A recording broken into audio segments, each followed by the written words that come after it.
جوابتو نمیده، سرش گیج رفته.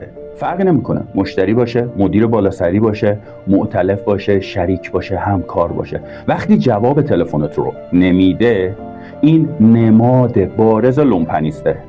یعنی اصول اولیه ارتباط رو بلد نیست. و چه عاملی باعث شده که جواب تلفنتو نده؟ عقده.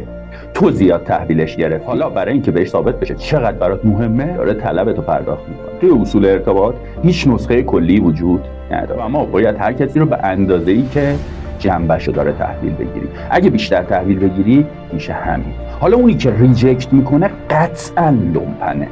قطعاً عقده های بزرگتری داره. یاد بگیری اندازه نگهداری که اندازه نکوفی. لومپن هم یعنی کسی که سطح مالیش پیشرفت کرده ولی سطح فرهنگیش نه. و این از معدود تعریفات و نظریات درست کارل مارکسه.